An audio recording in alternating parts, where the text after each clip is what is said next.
Halo semua, selamat datang di channel YouTube saya Rizal Zulmi Property. Di video kali ini saya akan menceritakan pengalaman saya dalam menjualkan rumah milik klien saya yang kebetulan penjualnya ini sudah bercerai atau berpisah dengan pasangannya.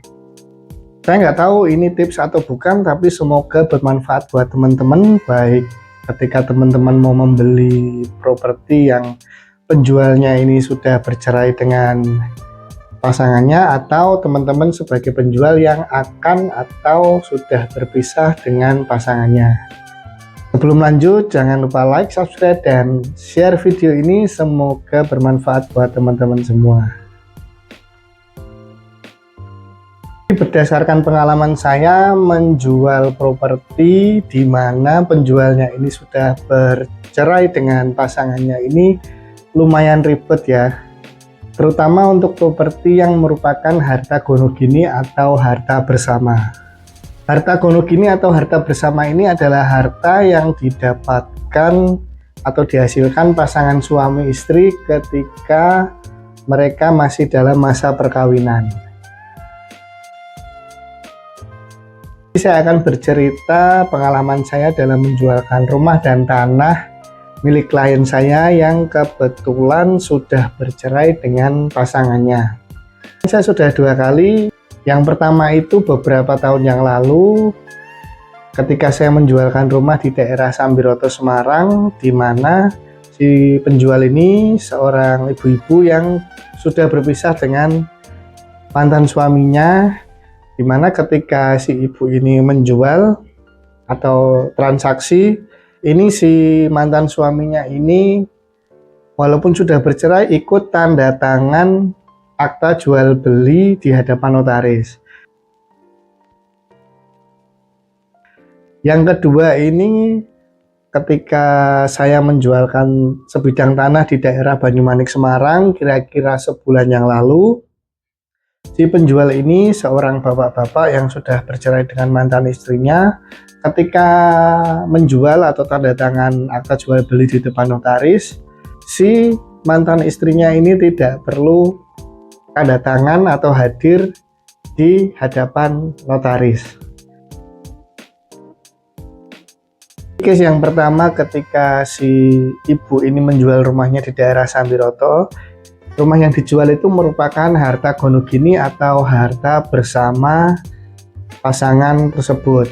Jadi walaupun si istri sudah bercerai dengan mantan suami, tetap harus minta persetujuan si mantan suami ketika menjual aset harta gonogini tersebut. Kalau tidak ada tanda tangan mantan suami tadi, itu transaksinya tidak bisa terlaksana.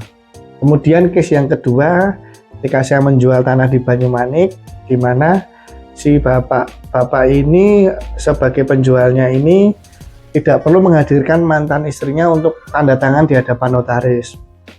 Ceritanya ketika si penjual ini memutuskan akan bercerai dengan mantan istrinya, mereka memutuskan untuk membagi harta gonogininya secara adil dan rata. Si penjual ini bersama mantan istrinya, harta gonogininya itu punya 6 properti.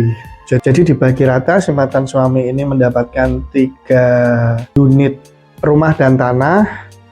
Si mantan istri ini juga mendapatkan 3 unit rumah dan tanah. Datang di hadapan notaris untuk minta dibuatkan yang namanya akta perjanjian harta bersama atau harta gonogini. Akta perjanjian tersebut berisikan tentang bagian suami ini mendapatkan rumah dan tanah yang mana saja, bagian yang istri juga mendapatkan rumah dan tanah yang mana saja. Fungsinya akta ini untuk membagi harta bersama tersebut dan juga untuk memisahkan, misalkan ada harta bawaan dari si suami atau si mantan istri ini sebelum mereka menikah. Kemudian mereka meminta dibuatkan di hadapan notaris itu akta persetujuan. Akta persetujuannya di sini ada 2, yaitu akta persetujuan dari suami ke mantan istri, begitu juga sebaliknya persetujuan dari mantan istri ke penjual tadi, suami. Fungsinya akta persetujuan tersebut adalah harta gonogini yang bagian suami tadi. Ketika si suami itu mau menjual aset tersebut atau bagian tersebut ke orang lain, maka suami tersebut tidak perlu menghadirkan mantan istrinya untuk datang ke notaris dan tanda tangan, karena sudah ada akta persetujuan tadi, akta persetujuan dari mantan istri ke suami. Begitu juga sebaliknya, ketika si mantan istri ini ingin menjual bagian harta gonogininya ke orang lain, maka si mantan istri tidak perlu mendatangkan mantan suaminya untuk tanda tangan akta jual beli di hadapan notaris, karena sudah ada akta persetujuan dari mantan suami ke pihak mantan istri tadi. Jadi perbedaannya di situ ya teman-teman. Misalkan teman-teman mohon maaf ingin memutuskan berpisah dengan pasangannya, dan teman-teman dan pasangan ini punya beberapa harta gonogini, ada baiknya misal tidak mau merepotkan dalam tanda kutip atau tidak mau menghadirkan mantan pasangan untuk hadir di hadapan notaris untuk tanda tangan akta jual beli ketika teman-teman mau menjual aset atau harta gonogini bagian teman-teman, maka saran saya perlu dibuatkan akta-akta tadi. Fungsinya untuk tadi sebagai pengganti kehadiran mantan pasangan ke hadapan notaris. Nah, syarat-syarat apa saja yang dibutuhkan? Kurang lebih 3 akta tadi: KTP suami dan mantan istri, kemudian KK suami dan mantan istri. Jangan lupa NPWP si penjual juga dibutuhkan. Cara ini dirasa lebih nyaman, lebih efektif, walaupun mungkin ribet di belakang. Tetapi kedepannya lebih praktis karena tidak perlu menghubungi mantan pasangan yang siapa tahu mungkin suatu hari sudah tidak bisa dihubungi atau tidak diketahui keberadaannya. Tapi bila teman-teman lebih memilih cara untuk menghadirkan mantan pasangan ke hadapan notaris untuk tanda tangan, yaitu mungkin pilihan masing-masing. Tetapi yang jelas, jika seperti itu, dipastikan pembagian penjualan hasil rumah atau tanahnya itu harus dibagi secara adil dan merata.